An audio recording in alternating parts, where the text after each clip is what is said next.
everyone. Thank you for joining on my Instagram channel, Simon Says Law. Just a little bit about myself. I am attorney Shelley Simon, located here in Houston, Texas. My firm does immigration law, family law, and personal injury. And we're excited to have you guys today. I'll let my colleague Mac make a short intro about himself. Yes, this is Mac Pierre-Louis, attorney at law and mediator. I'm based in Houston, Texas, run the office Pierre-Louis and Associates PLLC, and co-own the firm Alaska and Pierre Incorporated here also in Houston. And looking forward to today's discussion where we can talk about the latest laws in family law and immigration, what we call FAMIGRATION during this time of COVID-19. So thanks for having me, Shelley. No problem. Thanks for being here. Mac used to work for the Attorney General's office, so he's very well versed in family law. We're excited to have him today. As Mac mentioned, we're coming live today to give you guys some update in immigration law and family law in light of everything that has happened with COVID-19. COVID-19 has changed our lives, everyone's life, and so it's also changed the way that we do law and the way that we practice and how we practice in the court system. And so we're going to talk about how those changes affect immigration law and family law. And Mac, I think you're going to give the disclaimer. Sure. So basically, everybody who's watching, keep in mind that whatever we say here today does not constitute legal advice. Basically, that means you can't rely on this information as official legal advice because every case is fact-dependent, fact-specific. So we are asking everyone to make sure that you call a lawyer and speak with an attorney who's licensed to give legal advice so you can make sure you're getting the best information. Obviously, we can't answer everybody's potential questions because everything is fact-specific. However, if you go ahead and talk to a lawyer, you should be fine. So this is just for information only. That's the disclaimer. Thanks, Mac. So we're going to get into it. We're going to start off talking about the immigration ban that's been in the news that happened on April 23rd. So April 23rd at 11:59 p.m., Trump's 60-day immigration suspension took effect and suspends the entry of certain individuals seeking to enter the U.S. as an immigrant. And we're going to talk about, or I'm going to give you a little bit of information on who that actually entails. So, new immigration into the U.S. is suspended for 60 days, and who is included? People who are located outside of the United States right now. So, if you're located inside of the United States, you're an LPR, you're a green card holder, this does not affect you. It's people outside of the U.S. who don't already have a valid visa on 4/23/20, because that's when the suspension is in effect. Or those who don't have a valid travel document, such as a transportation letter or advance parole document. So who is not included? Spouses and children under 21 of U.S. citizens. Green card applicants already in the U.S. U.S. military members, spouses and children. Lawful permanent residents or green card holders. Those without pending or new applications inside of the U.S. Medical professionals and scientists working on COVID-19. Those performing work essential to combating the COVID crisis. EB-5 investors, national interest, visa applicants, individuals eligible for special immigrant categories, adoptees of the IR4 or IH4 categories, those who are seeking asylum or refugee, non-immigrants who are those who are entering the U.S. on a temporary basis, individuals who would further important U.S. law enforcement objectives. So I just went over who suspension affects and who it doesn't affect. And we're also going to be going through some questions just to detail a little bit more about what it actually means.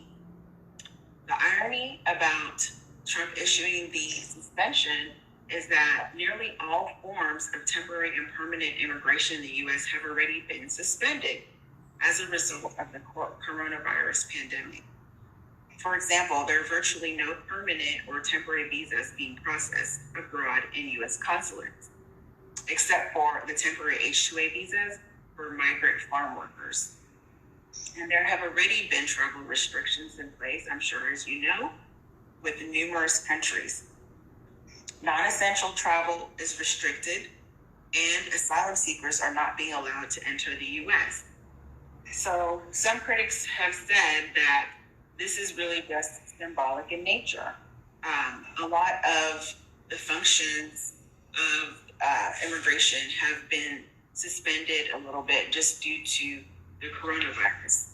However, the Civil Rights Coalition filed an emergency motion to halt implementation of President Trump's immigration ban. And if you have been involved and listened to what's going on in immigration law, there's been times in the past that Trump has put out an executive order and it has been sued, it's gone to court, and it's either delayed it some or he's got rid of it altogether. However, this one has gone into effect already. We'll have to wait and see what comes about with this motion. They filed an emergency motion for a temporary restraining order to prevent the implementation of the proclamation. And the hearing is scheduled for tomorrow, April 29th. So we're going to have to just watch and see, what happens in regards to that. The reason for the suspension is that 22 million Americans are unemployed due to coronavirus. Trump states that the administration believes that if it can stop people coming in with a green card, they won't compete against unemployed American workers. And so that's sort of the idea behind the suspension. In some, it impacts people who are not in the U.S. And I think we're also going to do a few questions. Sure.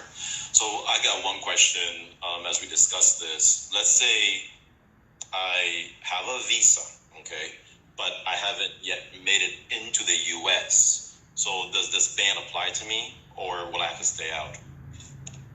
No, because you already have your visa. This applies to people who don't have a visa on April 23rd, 2020, when the suspension went into effect. Okay, what if I don't have a visa, but what if I want to apply for one at this point in time? Well, it depends. You can apply for a visa, especially if you're here in the United States and you are an LPR, you're looking to be an LPR. The courts are not closed in the sense that USCIS is still accepting applications. So if an application needs to be sent to USCIS, please find an attorney who can help you with that. My firm, we do applications to USCIS all the time. Give us a call at 281-606-5362 if you would like an attorney helping you with your forms. And so with your applications. Okay, so what's currently going on with the immigration courts themselves? So let's say you have an individual hearing coming up, right? And you're going to be facing a judge. Is that going to be taking place, or what's the status of that?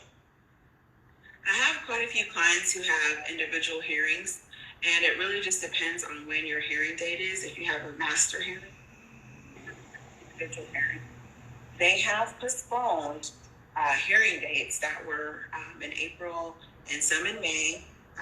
They've now pushed it back to May the 15th. Non-hearings and non-detained cases have been postponed through May the 15th. So if you are detained, your hearing is going on as scheduled. This affects non-detained hearings. If you have a non-detained hearing that is on or before May 15, 2020, then do your best to make sure and find out if your case is still ongoing. It should be postponed until a later date. And so what the court will do is they will issue you a new hearing date, and they will mail you in the mail a new date. So watch out for that if you have a hearing prior to May 15, 2020. Yeah, what if it's not in court? What if it's with USCIS? You have a meeting with them. Are they closed? So USCIS isn't closed, as I mentioned earlier. They're still accepting applications. However, in person, USCIS has suspended their in-person interviews, and they will not be resuming services until June the 3rd, 2020. And so there have been some people who have, for example, applied for an adjustment of status, and they were awaiting their interview date. USCIS has gone ahead and granted or approved some applications without the interview. However, this is not everyone, so don't expect that this is going to happen in your particular case. Every case is different, but they have done that with some of their applications. And so as of right now, June the 3rd is the date that they have given us that they will resume and open back up for in-person interviews. Okay, so let's talk about I-130s, all right? So I have an approved I-130, but I'm in a different country, and I need to do consular processing. Okay, so how does all these legal changes during COVID apply to me? So because you're located outside of the U.S. with an I-130, and there are different ways that you can process the adjustment package. So if you are here in the United States, it would be adjustment of status. However, if you are outside of the United States, they call that consular processing. And so if you are in need of consular processing, yes, this does apply to you because you are located outside of the United States. And even though you have an approved I-130, it does not confer a benefit of a visa. It does not give you status just because you have an approved I-130. So this does apply. It's a 60-day suspension. So we'll just have to kind of wait and see. Trump has left the door open that they can change the terms. And so the 60 days could go on longer. We don't know. And as I mentioned earlier, there has been some lawsuits that have been instated. So we're going to just have to wait and see. But at this time, it does apply to consular processing. Gotcha. Okay. So, Shelley, did you want for me to give the update now for family? Yes, we can come back next one. Yes, Matt. All right. You. No problem. So, basically, COVID-19 has affected millions of people around the world. So the talk I want to give right now mainly deals with family law issues in Texas. Okay, I'm licensed in Texas and the state of Florida, but I practice mainly in Texas. And when things came down the pipe, so to speak, some months ago, Texas, like many other states, passed some emergency orders. Okay, the governor came in and he put together some emergency orders that said he would have to stay home, businesses needed to close. And so now all that's about to change because we are now starting to reopen the economy, right? But in the meantime, for the last few weeks and currently, a lot of families have been kind of stuck in some flux because they weren't sure how these emergency orders, apply to them and to their kids. Okay, for example, moms dealing with child support issues, dads losing their jobs and not being able to pay child support, or people discussing visitation schedules and how does a child not going to school of physical school impact their court orders. And so I just wanted to briefly go through some bullet points that you need to know. Just know that all the things I'm mentioning, a lot of them are, they are connected to links on the internet, right?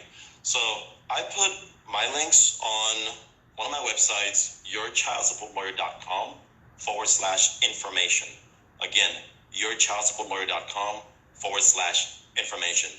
If you were to go there right now, you'll see some of the links that I'm about to reference, or you can check it out at your own time.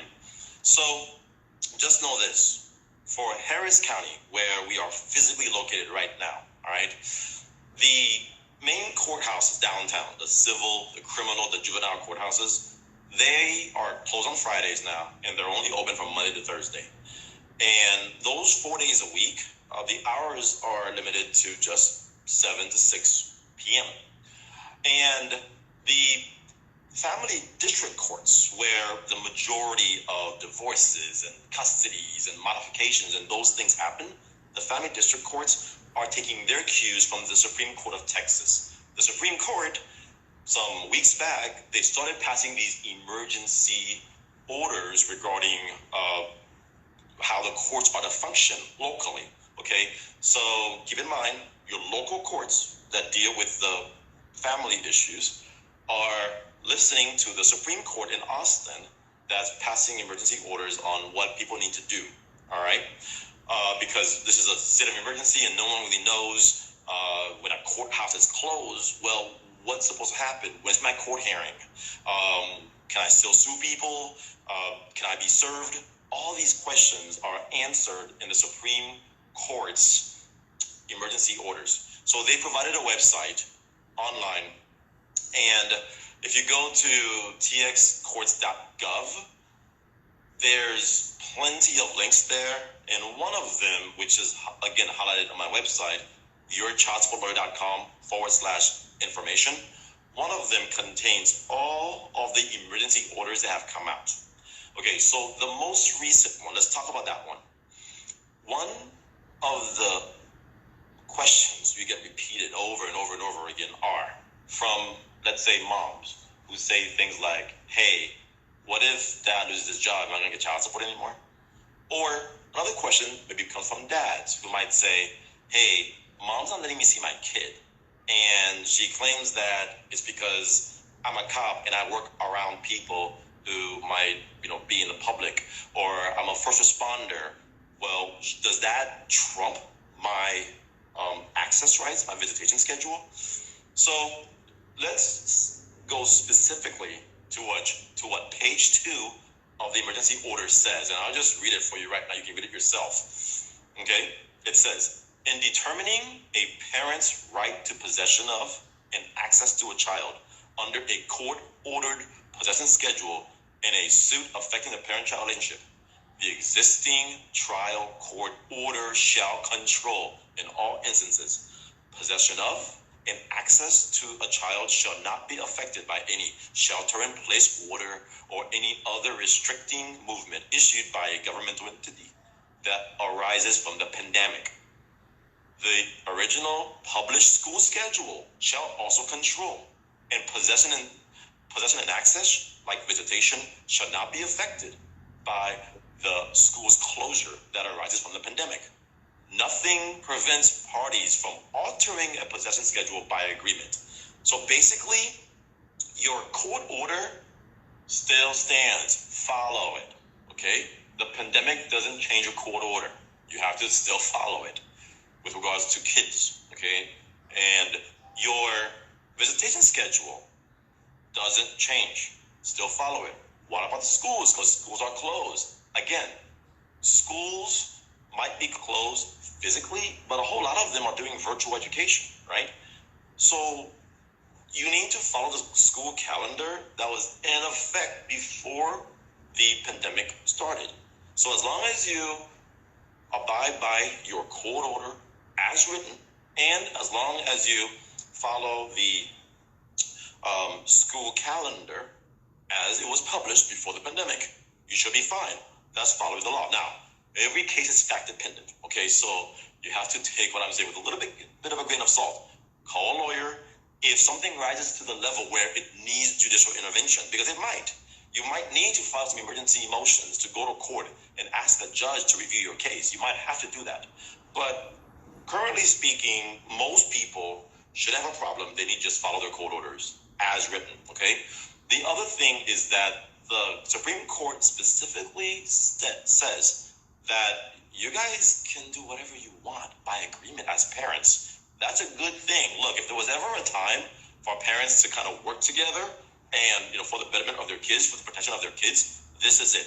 Okay, so you might need to negotiate weekends a little bit. You might need to negotiate where the child is going to be staying if they are around some kind of hazard. But this is the time to make sure we act mature, speak with the other parent, and work things out with them as best as possible. All right, the courts encourage that. But if it can't happen, or if one parent is just acting a fool, or they're endangering a kid, then you might need to get a lawyer to go ahead and file. Next thing. The courts are still open. Yeah, they might be semi-closed a little bit. I know in Harris County, like I said, the courthouses might be limited in hours and limited in days, but they're still functioning.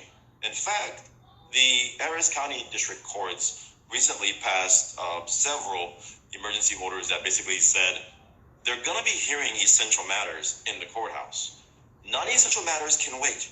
But since some weeks ago, they've come out and amended and said, look, we can hear non-essential matters too via Zoom, electronically. So if you don't have your Zoom app on your phone, this is time to do it, okay? On your phone, on your computer, because your lawyer is able to go to court. Doesn't guarantee that every court is going to hear you. They may just say, you know what, this needs to just wait. It's not something that needs to be taken care of right this minute. But just know that court is open. It is available. You just need to speak to your attorney and follow the Zoom protocols that most of these courts are coming out with. All right, let's talk about evictions. This is a big one, all right? People are like, hey, if I lose my job, and millions of people have, where am I supposed to live?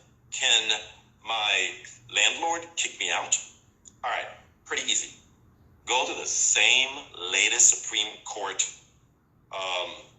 emergency order, page 7, on the top, says it right there.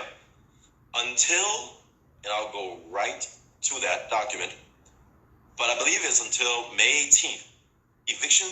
Trials for evictions, hearings for evictions are told. Meaning, don't worry, you can stay where you are. Your landlord can't kick you out for residential living in places. Meaning, what I'm trying to say is, not businesses, but residential areas, your landlord can't kick you out. However, they can still file, they can still sue you.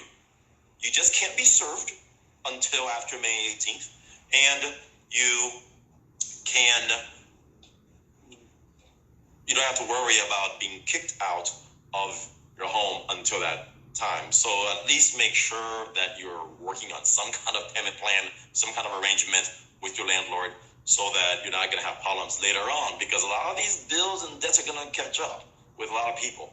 So, but just be of good cheer. People don't need to worry too much about being evicted until at least after that court hearing. Okay,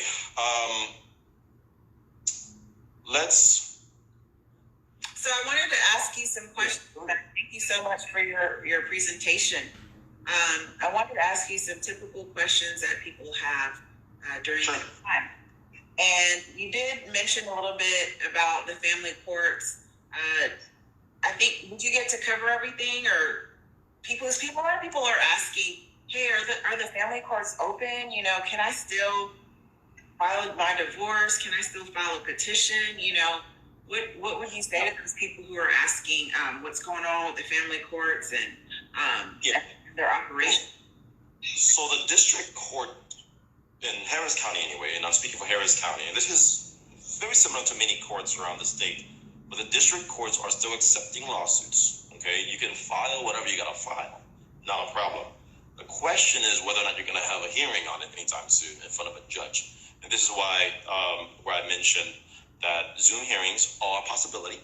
Okay, certain cases are not going to be heard by Zoom. All right, if you're going to be dealing with some kind of default judgment against somebody, or if you're going to be doing a contempt action against somebody, you're trying to put somebody in jail, all right, you probably are not going to be in front of a judge on Zoom. But if it's something that you can't settle amongst yourselves and you got to have a judge to at least have a hearing, then Zoom will probably work. Just go to your lawyer and have them motion the court to grant access electronically to the courthouse. But check this out. It's not only cases that are non-essential that can be heard electronically. If you have an issue that you guys have no fight over, right? Parties have a lawsuit, but then they see eye to eye. They're able to work it out. Those kind of things, in Harris County anyway, you can just give them to the court. Give the court a final order, a final agreement. We call it by submission. Submit to the court your final order, and most likely that judge is just going to sign off on it. Okay, people don't have to have a hearing in front of the judge at all during these times. If you have an issue and you're able to work things out amongst yourselves, give it to the court, and the court can sign off on it. Again, go to a lawyer, and they can submit your agreement by submission to the judge for the judge to approve it. This goes for divorces, modifications. It can happen. The thing I wanted to also bring up, there's a lot that goes into preparing for a Zoom hearing, okay? There are a lot of attorneys who don't really feel comfortable doing this thing electronically. So what's another way? What's an alternative way where people can handle their case outside of the courthouse, where they don't have to wait for a court hearing in person, where they don't have to risk the whole electronic thing? How about going to mediation? All right, so I'm a mediator myself. Okay, I help co-found instantmediations.com. And there, me and many mediators, we tell people, look, if you got a problem with the other side and you guys have a disagreement, maybe over child custody, maybe over property division, a divorce case, why don't you go sit down with a third person, a third party neutral, a mediator, and just talk it out, okay? Because mediators are trained to help people who disagree see how they can work together and reach a resolution on their dispute. Okay, people don't have to keep living in limbo, waiting for the COVID-19 thing to go away.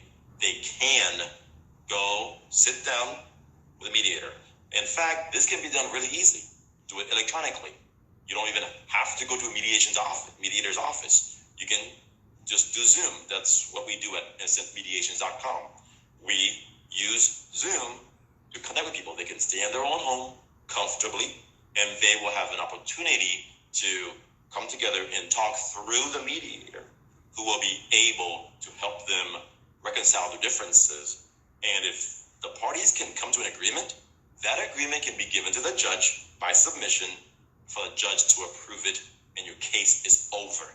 Lots of people are turning into this, and I think it's a great way to bypass waiting for months before having a contested hearing in front of a judge. Okay, thank you.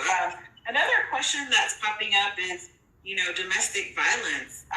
Domestic violence, unfortunately, has increased during this time of COVID.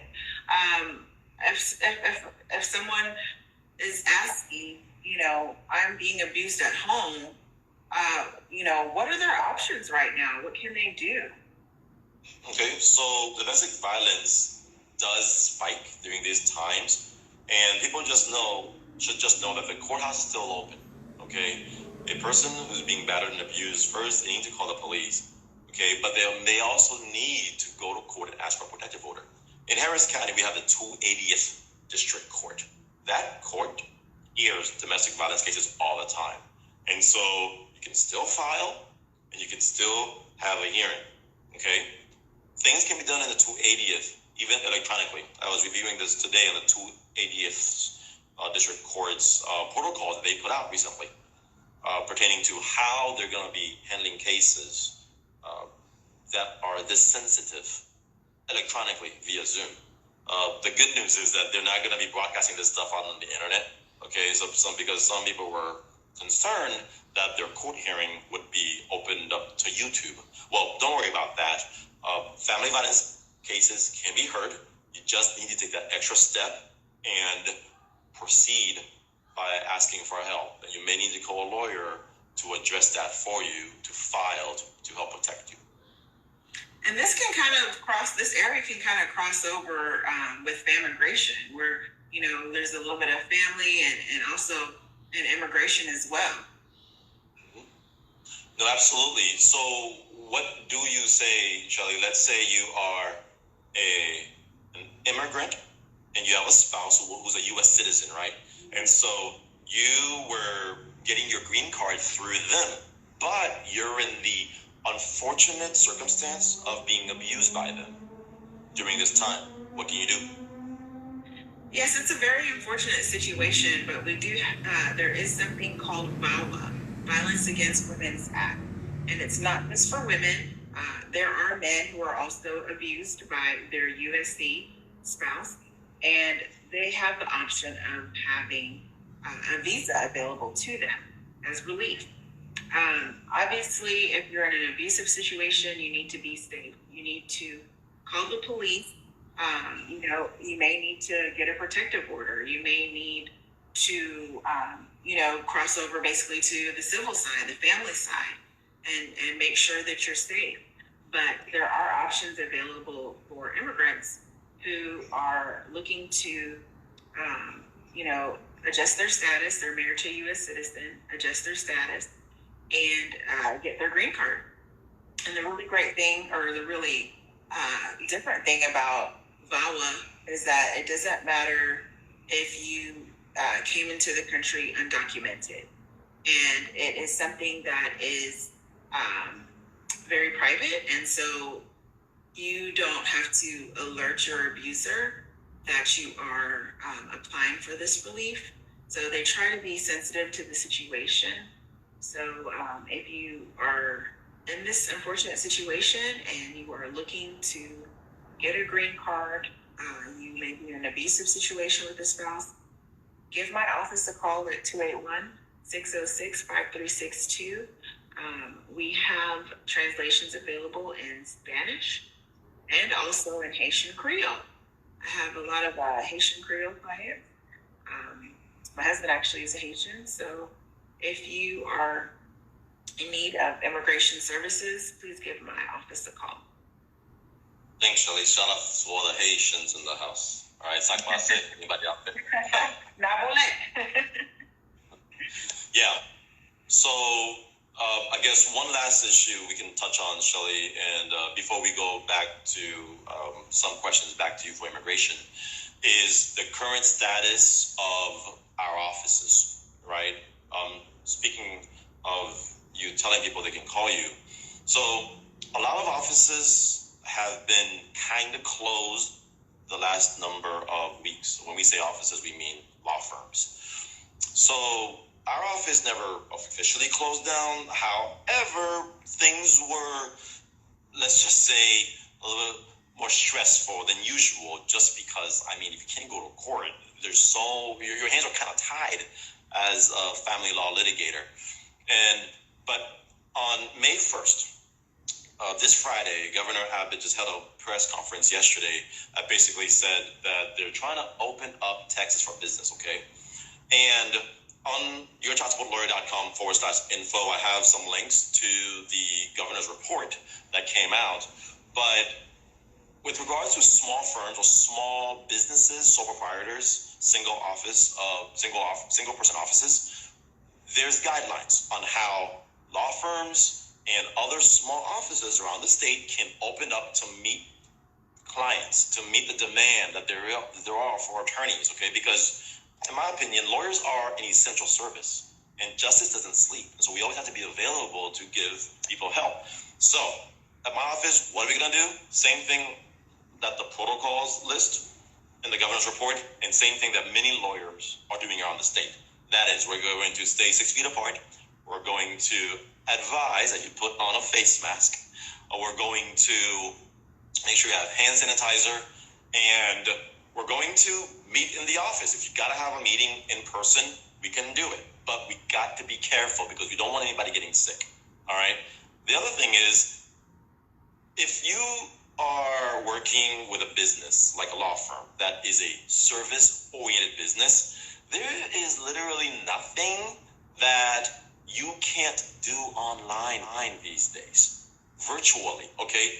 Just like this conversation we're having right now of being able to speak to somebody remotely by video, lots of attorneys have Zoom, Google Meet, Skype, FaceTime, Facebook Messenger, lots of different ways to communicate with you. So you're completely able to speak with an attorney remotely. No need to have to drive and go pay for parking and go to somebody's office downtown or wherever, but you're able to meet with them virtually. You can review documents virtually. You can consult them virtually. You can sign documents virtually. All of it is, there's the ability. And I've even heard some attorneys suggest that, you know what, this is great. I don't know if I want to reopen up my physical office because I can just meet all my clients virtually. So it's completely possible to do whatever you got to do with an attorney remotely, okay, on camera. But also, if you insist and you have to come in person, that's fine too. Just be careful how you do it, and make sure that you follow the lawyer's office's protocols. Okay, that the rules they put in place to protect everybody, including themselves and their staff. Well, Mac, I'm kind of one of those attorneys who are like, hey, you know, let's keep it virtual. Let's do as much virtual as we can. Not necessarily when it comes to going to court, because I kind of like sometimes going into court, and I think for some cases I feel that it's necessary.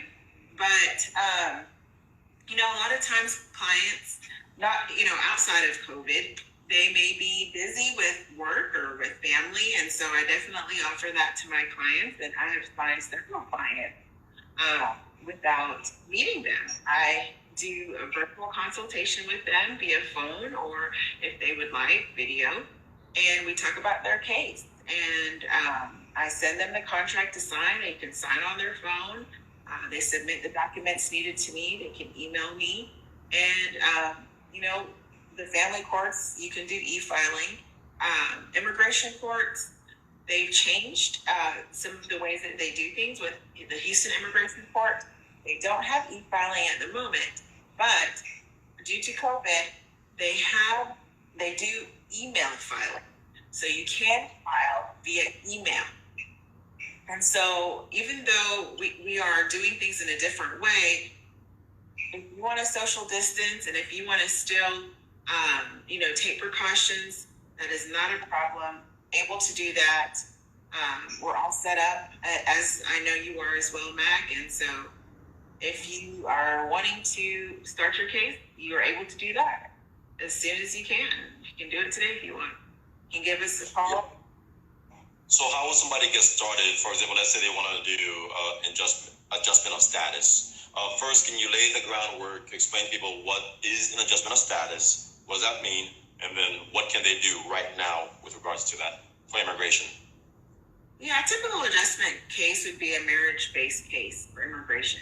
And that would mean that you are married to a U.S. citizen and you want to adjust your status to get a green card or become a lawful permanent resident. And so in order to do that, you have to do a petition. It's the I-130. That's the first place to start. And then you adjust your status, file the I-485. So with my office, we do a package. It's called the adjustment package. It's going to have several different forms in there. It's not just the I-130 and the I-485. We're going to do the parole travel document for you. We're going to do the new form, the I-944, the I-864, which is the to make sure that you are supported. And so all of those forms go together. You're going to need to have, you know, your birth certificate. If you have children together, you're going to need their birth certificate. You're going to need proof of a bona fide marriage, which just means that your marriage is real.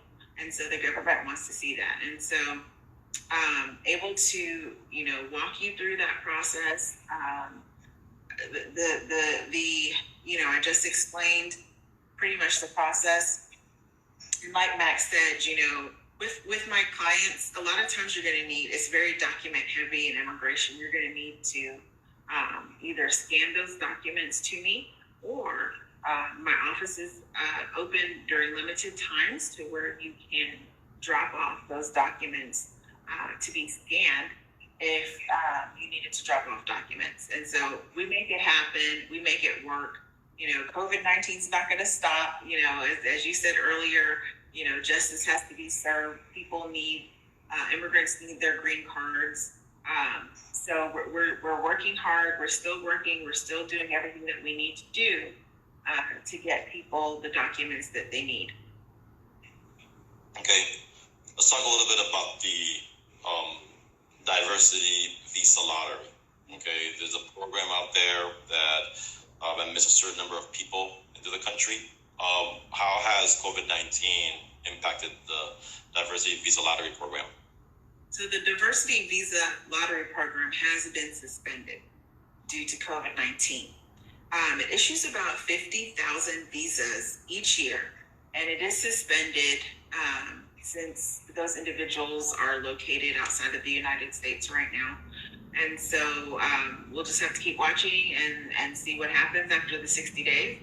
And, as I mentioned earlier, there is a lawsuit that will be heard tomorrow.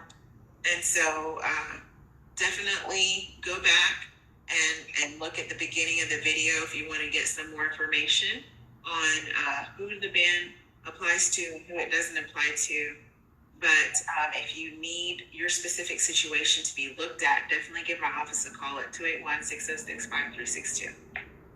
Yeah, and Shelly, if you have any links with regards to the outcome of tomorrow's lawsuit or the hearing, give me the link and I'll definitely put it on my list. And that website again is yourchildsupport.com/information. So we're trying to categorize all different sorts of information. And the one that's been very popular lately has been all the links regarding COVID-19 legal updates, because people kind of want to know what's going on. And we're trying to make it a one-stop shop for you to always know where things are. Okay, last question. Dealing with student visas, okay? Because a lot of people are out of school, college level, right, or around this country. But what about the international students, okay? Or what about the person with a student visa who's been living here? Does a suspension apply to them as well? This recent suspension by Donald Trump. So there's an exception here. Temporary visas, such as student visas, those are called non-immigrant visas. That means that they don't have immigrant intent to permanently work and live in the United States. They are not included in suspension. Also, guest workers like farmers, those are also exempt, and they are not included in the suspension. Okay, thanks. So I guess we'll start wrapping it up a little more towards on the family issues. And I'd like to speak a little bit about the Attorney General's office, okay? As many people know, I used to work for the Attorney General's office. It was my first job out of law school years ago. Dealt with thousands of parents and kids issues, right? I guess I've been dealing with kids issues for a very long time, because before that I was a teacher handling a lot of children, basically. But the AG has been impacted in a very big way due to COVID-19. They basically closed down their field offices around the state. And a lot of parents are not able to go in and get their cases modified or get checkups and status updates and all of that, or they're not able to go get CHRPs done. That's the child support review process, negotiation conferences that are held around the state every day, every weekday. So when the emergency orders came down, the AG's offices basically said, okay, we're not going to be hearing any more child support cases in our offices. However, we will try to do some meetings virtually. Now, this has been touch and go, because some places are trying to implement it, some places have not. And so the officials are still meeting to try to get this moving. But one thing I do know that they are doing is the caseworkers are still at home. They're still working from home, trying to get things into the courts, file for people. They're still able to communicate with some clients, although it's been really hard to get in touch with some people in the AG's office because of the backlog of calls that are coming in. This is why the AG actually has now a chat feature that's on the website. You're able to talk to somebody remotely. But if a person wants to get to the AG somehow, okay, usually since they deal with child support, it's going to be a obligor trying to get the child support down, or obligee who's not receiving their money trying to get some collection to happen. Well, the AG is resetting a whole lot of the in-office CHRP negotiation conferences, or they're just filing in for court. And so a lot of hearings, I've had some get canceled and reset for court, or if it was a meeting in the office, it was just canceled outright and they told me it's going to be done in court now. So this is something that people need to be aware of. They just need to have some patience and know that their case will be heard eventually in court. But like I said before, if you don't want to wait for court, especially if the AG is doing it, which can be kind of slow sometimes, then there's always the route of negotiating with the other side and just settling the case right now. That may mean getting a mediator involved. Again, we do it at instantmediations.com. There's plenty of mediators there that can help, and I'm there as well. Or just talk to the other parent and see if they can come to an eye-to-eye. And if possible, maybe you don't even need to go to mediation. You may just need to get a lawyer to draft up your agreement and, again, submit it to the court by submission so that the judge can review and approve your agreement. Doesn't guarantee that judge is going to, approve your agreement, but it's very likely if the judge sees that the parties are not fighting, that they want to make peace over their kid, okay, in terms of how much money dad pays mom for child support, and what kind of access a parent's going to have, all right? So, go ahead. I was going to ask, a common question is, if somebody needs help supporting their kids and they're not getting it right now, what are their options? So you typically, you have this happen all the time whenever there's something that causes job loss, right? Sure, there might be the parent who doesn't want to support the kid, they don't want to pay child support, maybe because they're angry or whatever. But there's some parents who just can't because they don't have the money. Now, if there's been what's called a material and substantial change of circumstances, or substantial and material change of circumstances, that justifies you going in to changing your court order, that can happen. And you can ask for a decrease in child support. But if you're somebody who is trying to receive the child support, and for the same reasons, so-and-so's lost their job, or they're not working without helping you, then you can ask the Attorney General or a private attorney like me to file an enforcement action and to try to pursue collections, okay?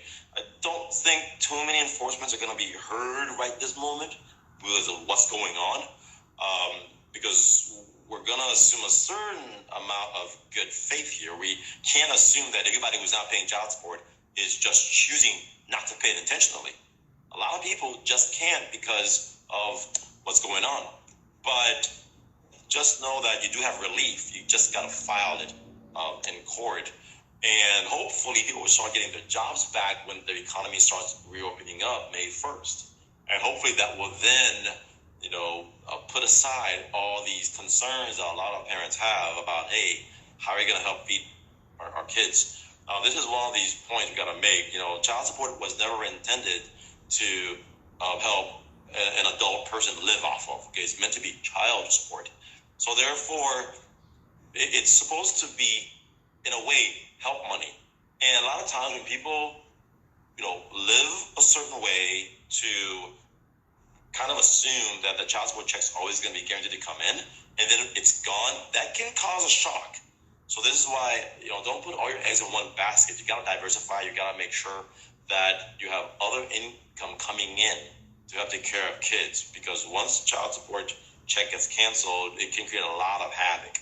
Okay, so again, it's case by case. Talk to a lawyer about your best advice. But I think that a parent who wants to collect can still seek to collect through enforcement. They just gotta file it and wait. And a person who wants a modification because they can't afford it can still do that. File the modification now, even though they may not get the relief until later. One last thing about child support. You know, some stimulus checks were sent out by to a lot of parents by the federal government. And it is the case that if you are receiving your money, let's say you're $1,200 from the federal government due to COVID-19, if you owe back child support, at least $500, or at least I believe it's $150 if you owe state benefits, that money is going to be yanked and it's going to be given to the custodial parent. All right, that's a little controversial. People don't like that. However, kids gotta eat. So just know that those are the rules. And if you don't get your your tax refund check or your COVID-19 stimulus check, your coronavirus check from the feds, then that's probably where it went. It went to your kid's mom. So be on the lookout for that. That's helpful information, Matt. Thank you for sharing that. Sure. So I guess let's wrap up. I wanted to say just a couple things with regards to, what about jury duty, for example? That's basically suspended, okay, at least in Harris County anyway. There's a little bit of conflicting information on the district court's website whether or not it's going to be re-examined come May 8th or May 30th. I'm not really sure because there's two different pages that say two different things on their own website. However, if you are supposed to be doing jury duty, don't worry, you won't get in trouble. You just need to wait and go to the district court website of Harris County and sign up for the e-notifications, put your case number in so that you can be told when you need to show back up. All right. So yeah, any other issues that need to come up? Well, we just want to thank everybody for coming in and listening to all the updates that we have for immigration court, for family court, in light of COVID-19. This is going to be available for 24 hours, so you can check it out. And even after that, it's the video is going to be downloaded and posted on our social media. So if you missed something, you'll still be able to access it. You can rewind and listen to all the parts that pertain to you, and any questions that pertain to you, you can add in the comments section, so that will still be open.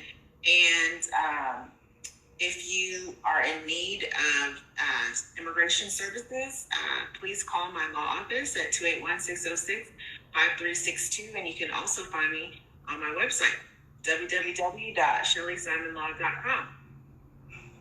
Thanks, Shelley. And my site, as before, is yourchildsupportlawyer.com. Has plenty of information for you there. Possession schedule, visitation issues. There's videos. And the information page, the /information, that's where we're going to put a lot of these links we discussed today. My office number is 832-413-4024. Again, 832-413-4024. I'll be more than happy to answer your questions. And we even have an online calendar. So if you want to book yourself an appointment, go right ahead. Right? We'll make sure that we see you. But I guess the takeaways today are be safe, because we're still in an area, well, all around the world, really, where this pandemic has not gone away, okay? Number two, just be wise, use a little bit of common sense, okay? Just because, I guess I would say listen to the news a little bit less and use a little bit of common sense. Stay away from people, make sure you wash your hands, don't touch your face like I've been doing today. But I think we're all going to be just fine as we go through this. We just need to get the information that is being given by the officials, okay, by the authorities. And this is why I'm advising folks to just go directly to the source, okay? Go to the governor's website, go to the DSHS, the Department of State Health Services, their website, go to the texascourt.gov website, and that will give you all the information that you need. And I'm trying to collect all that for you on yourchildsupport.lawyer.com/information. All right, with that. All right. Yes, thank you, Mac, for joining us today. And you guys stay tuned. Follow Mac's page at Mac Pure Louis. And also, you can find both of us on social media. So thank you. And you guys stay safe. Just be blessed. All right. Take care. Bye-bye.